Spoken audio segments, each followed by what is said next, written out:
It wasn't about a little over 3 years ago where I was just working right across the campus over here when I got a call from him and asked me about the opportunity to go work for him. And I was thinking, are you sure you got the right Scott Davis? There's a lot of Scott Davises in North Dakota, so are you sure you're calling the right guy?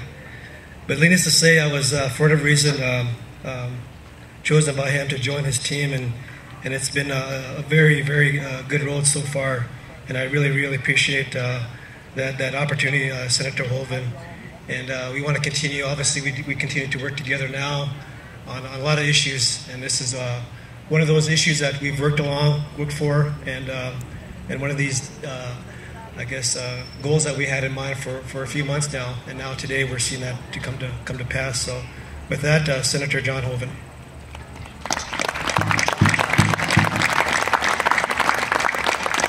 Thanks, Scott. Thanks for that very nice introduction, and I definitely got the right Scott Davis when I called, and he did a fabulous job when I was governor, and he's doing a fabulous job for the Dalrymple administration. He's very professional, very courteous, and I think he really epitomizes mutual respect, and I think that's something I've always tried to keep in mind as I've worked with the tribal chairman, is mutual respect. To have all of the tribal chairmen here is a great honor.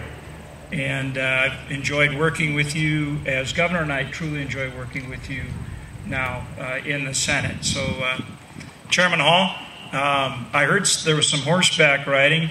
Chairman Yankton mentioned that to me, and I can't figure out how you and I missed out, because we're usually here.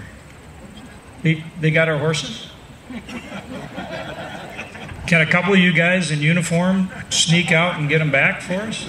Greatest, if not the very best powwow nationally, and the dancers come from all over, and so I congratulate you on that.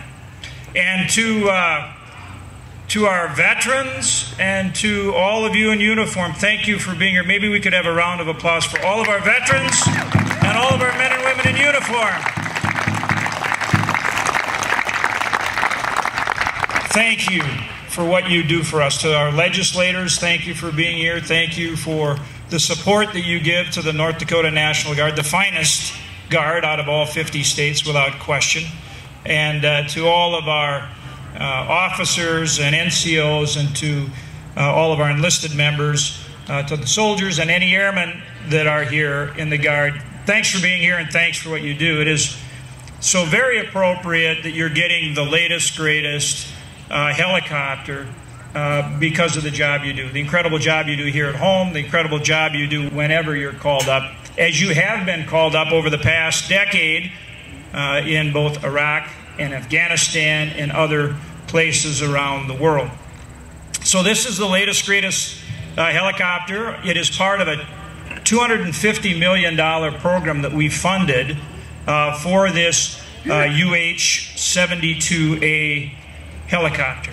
It is the latest and greatest. That these particular aircraft we funded last year as part of the 2012 program. I am a member of the Appropriations Committee, and we have now approved continuation of funding for the program again this year. This is the most rapid deployment of a new helicopter by the Army of any helicopter that they've rolled out. And one of the very important things about it, in addition to being the latest, greatest technology, is that it's also less costly to operate. And that's very important too. I can remember when I started as governor, we were flying the Hueys. And a lot of places weren't flying them anymore because their maintainers weren't able to keep them flying. But our maintainers are so fast. And do we have any of our maintainers here? Raise your hand if we do. Yeah, there's one. You're getting help from your buddy, but our maintainers are unbelievable. Are we still flying the Hueys, Sprite? But we could, I'll bet, if we had to. These guys maintain those Hueys long beyond what other guards. So we had both the Hueys and the Blackhawks, and we were able to keep and operate the Hueys simply because our guys could do it. And I love flying in those things because you could open the door. You know, Charlie Murphy and all you Vietnam era guys will remember you could open up that door and man, you could see everything. So that was actually my favorite helicopter. The Black Hawk, of course, can do a lot more and is amazing when we fight fires. And we have a lot of our Native American firefighters here probably.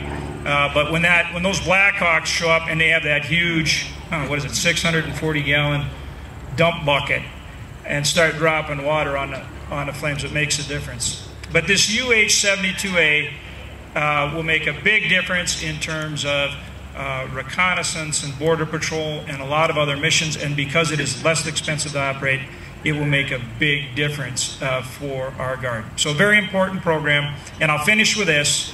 I know the sun's getting warm, and Congressman Berg has a very long speech he wants to give. So, no, I'm kidding. Lakota, right? We name these helicopters, we give them Native American names. That is so appropriate. Native Americans throughout this country, and certainly in North Dakota, sign up for military service, volunteer, now not drafted, volunteer for military service at a very, very high rate.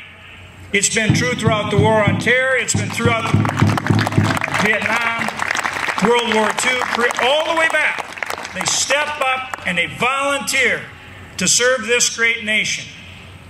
So it is absolutely appropriate and fitting that we name our helicopters after Native Americans, in this case, our Lakota friends and citizens. Thank you to all of the Native Americans who step up and serve this great country. This is an honor that is truly due you for your great service.